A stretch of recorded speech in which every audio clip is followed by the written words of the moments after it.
Bienvenue les amis, fratelli Juventini. Les négociations sont enfin terminées et Chico Conceição sera bien un joueur de la Juve à partir de la saison prochaine. Comme toujours les amis, likez la vidéo, abonnez-vous, c'est gratuit, ça ne vous coûte pas un rond et abonnez-vous ici en bas. Bon, on a enfin accouché de cette négociation avec Chico Conceição. Donc, je l'avais dit dans mes vidéos précédentes que Chico Conceição voulait fortement la Juventus et ne voulait plus aucun club, hein. Il a fait très bien comprendre à son agent et au Porto. Donc clairement, c'est allé dans cette direction. La Juve a acheté le joueur à titre définitif, c'est officiel maintenant, au Porto, pour une somme de 32 millions d'euros. Alors, il y en a certains d'entre vous, qui vont sûrement me commenter, il y a aucun souci avec ça, comme je dis, je vous réponds, hein, je réponds à tout le monde, de dire: «Ouais, c'est un peu trop cher», mais je vais vous dire un peu ce qui s'est passé un peu derrière et pourquoi ça a aussi duré aussi longtemps. Faut savoir que, le Porto était parti dans il y avait d'abord cette clause de 30 millions qui se terminait hier soir à minuit. Et puis, ça passait de 30 millions à 45 millions à partir du 16 juillet. Il faut savoir que la clause, le Porto voulait qu'on la paye en un seul exercice. Ce qui, embêtait un peu la Juve, enfin n'arrangeait pas un peu, la Juve au niveau bilan de payer 30 millions tout de suite comme ça. Donc ce qu'a fait Conceição, c'est dire: «OK, j'enlève ma part, les 20 qui doivent m'arriver, qui me sont dus, pour rester à la Juve». Donc c'est retombé à 24-25 millions, mais le Porto n'était quand même pas d'accord parce qu'il y avait a priori, selon certains journalistes, il y avait d'autres clubs sur Francisco Conceição. J'ai entendu aussi l'Everton. Donc voilà, mais Francisco, a tout de suite coupé court à ces rumeurs, enfin rumeurs, à ces appels, on va dire, d'autres clubs, pour dire: «Non, non, non, je veux rester, à Turin, je veux rester à la Juventus». Donc pour moi, des joueurs qui annoncent haut et fort qu'ils veulent rester dans un club, pour moi, c'est un joueur qu'il faut garder. Coûte que coûte, il faut garder. Ça veut dire qu'il tient au maillot. Donc le joueur, la Juve, pour finir, a acheté le joueur à 32 millions, payable en 4 exercices. C'est complètement différent de payer, 25-26 millions en un seul exercice. Tout simplement parce qu'au bilan, ben, fiscalement, c'est pas la même chose. Dans le sens, au lieu de mettre au bilan 25-26, 30 millions, mais au bilan 25-26, que 8 millions. Donc voilà, ça arrange aussi les bidons côté Juventus et forcément, quand on paye quelque chose en plusieurs exercices, en plusieurs tranches, hein, vous le faites vous aussi quand vous payez, je sais pas moi, une machine à laver en 3-4 tranches chez Darty. C'est pareil, peut-être pas chez Darty, mais voilà. Ce que je veux dire, c'est que vous la payez un peu plus, parce qu'il y a, des intérêts qui courent derrière. Donc c'est pareil pour le joueur. Donc ça sera 4 tranches de 8 millions pour, Conceição et on arrive à 32 millions. Je trouve que c'est quand même un bon deal et au-delà de ça, voilà, on va dire: «Oui, mais il est payé plus cher que la clause». Malheureusement, la clause, ça se paye en une fois et en faisant comme ça se paye, différemment. Donc je pense que ça arrange plus le club de la Juve que le Porto. Donc il faut l'accepter. De toute façon, il fallait se dépêcher. Clairement, on ne pouvait pas attendre, la fin de la clause et se prendre 15 millions dans la gueule, on va dire ça comme ça. Donc voilà, pour finir, Chico est un joueur officiel de la Juve, à partir de maintenant et pour les saisons à venir. Sinon, côté Kolo Muani, alors là aussi, il y a quelque chose qui bouge, hein, depuis la finale, de coupe du monde par club. Vous savez très bien que Paris voulait bien donner Kolo Muani, enfin prêter Kolo Muani à la Juve cette année, enfin la saison prochaine, mais avec obligation de rachat sans discussion. Et la Juve n'était pas franchement d'accord et surtout le prix était un peu trop élevé. Disons que le PSG s'est un peu adouci a priori sur cette partie-là et veut bien faire un prêt avec obligation de rachat à certaines conditions, c'est-à-dire sur, par exemple, avec des conditions genre, il marque, 10 buts, 5 assists, enfin en fonction de ses performances, de la saison 25-26. Ce que je trouve un peu plus, juste, hein, dans le sens que, voilà, je veux bien que tu me mettes une clause d'obligation d'achat, mais, avoir aussi les performances du joueur. Le joueur, Kolo Muani, a exprimé aussi son envie de rester à la Juventus. Encore une fois, même discours que pour Francisco. S'il veut rester, tant mieux. C'est des joueurs que j'apprécie.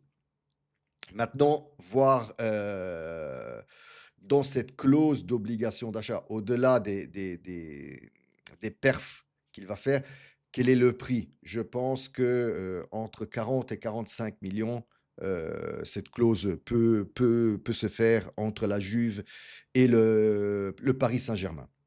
Voilà. Autre point, autre joueur, Alberto Costa. Alors encore rien n'est fait avec le Sporting. Le Sporting, on demande 12, enfin, ils ont fait une première offre à 12 millions, ce que la Juve a complètement refusé. Je pense que la Juve ne descendra pas en dessous des 20 millions. Et franchement, je pense que c'est un joueur qu'on devrait garder dans le sens où ne pas faire l'erreur que, voilà, on le vend pour 15-16 millions au Sporting, il explose là-bas et on se mange les doigts. Donc je préfère qu'il explose chez nous et puis potentiellement nous le vendre à 25-30 millions derrière. Surtout, voilà, qu'on l'a acheté au mois de janvier pour 10-12 millions, hein. Donc, et je pense sérieusement que Alberto Costa a un potentiel sur le côté. C'est un joueur qui gradite par Tudor aussi, hein, que Tudor apprécie, comme Francisco Conceição. C'est lui qui l'a fortement voulu à un moment donné, comme à Kolo Muani d'ailleurs. Donc voilà, à la limite, je préfère garder Alberto Costa dans le club que de le revendre au Sporting pour 15, 16, 17 millions et faire une plus-valence de 5 millions, hein. Franchement, je pense que c'est pas un bon deal pour la Juventus, hein, je parle hein, toujours. Sinon, dernières infos côté Jadon Sancho, celle-là, ça n'arrête pas, ça n'arrête pas. Euh, Encore une fois, je le dis, Tudor veut enfin, veut ce joueur-là, hein, comme les autres, hein. Euh, le Manchester demande 25 millions d'euros. La Juve ne veut pas payer ces 25 millions d'euros. La Juve a fait une contre-offre de 15 millions de livres,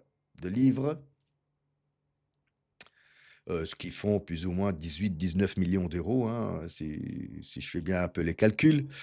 Donc, c'est une offre officielle de la Juve. Maintenant, voir ce que si le Manchester accepte ou pas. Faut savoir, et je l'ai dit dans une vidéo, que l'entente entre la Juve et Jadon Sancho est faite. Jadon Sancho est prêt à se baisser le salaire à 5,5 millions plus bonus. Donc voilà, il reste plus que le Manchester United à convaincre de le lâcher pour un peu moins d'argent. Voilà, je pense qu'on a le couteau du côté du manche puisque ils l'ont annoncé, Jadon Sancho ne fait pas partie du prochain effectif et ne jouera pas la saison prochaine. Donc je pense que ça se fera, ça se fera. Maintenant, à quelles conditions, je ne sais pas, mais ça se fera. Sinon, Jonathan David, Francisco Conceição, si on arrive à prendre Kolo Muani et Jadon Sancho, je pense qu'au niveau attaque, à moins d'une bonne offre ou de quelque chose d'exceptionnel. Je pense qu'en attaque, on ne fera plus de coups, on n'ira pas chercher un autre attaquant ou trequartista, comme on aime les appeler. Donc je pense qu'à ce niveau-là, on a ce qu'il faut là devant. À savoir, encore une info, que le club de l'Al Hilal, pas l'Al Hilal, hein, le club d'Inzaghi, mais de l'autre club, est intéressé, je pense que je l'ai dit, par Nico Gonzalez. La Juve n'a toujours pas reçu d'offre. Euh, on parle de 30 millions pour sa licence et Nico Gonzalez toucherait 10 millions de salaire par an sur 4 ans. Nico Gonzalez a déjà dit qu'il serait intéressé et qu'il ne dirait pas non, il ne mettrait pas de bâton dans les roues à la Juventus. Donc, affaire à suivre côté Nico Gonzalez. C'est clair qu'avec Francisco et Jadon Sancho du même côté, un Nico Gonzalez, ça fait beaucoup trop, ça fait un peu trop de joueurs de ce côté-là. Donc voilà. Comme j'ai dit, attendons les nouvelles, je veux dire comme ça.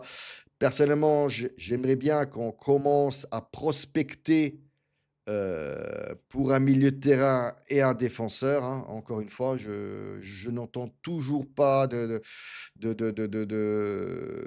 je n'ai pas d'infos là-dessus. Il faut savoir aussi que cette année, contrairement aux autres années,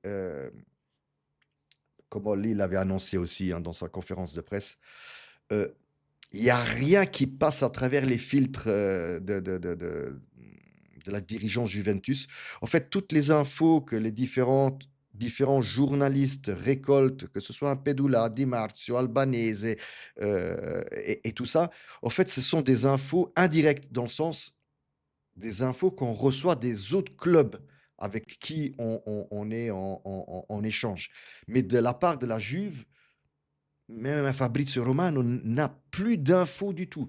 Donc vraiment, Comolli fait tout pour que aucune info sorte de la part du club sur les médias. Est-ce que c'est une bonne chose ou pas? Moi, je trouve que c'est une bonne chose parce que ça ne donne pas d'indication comme il y a eu les autres années où après, de toute façon, on achetait des joueurs un peu trop chers, à mon avis. Voilà.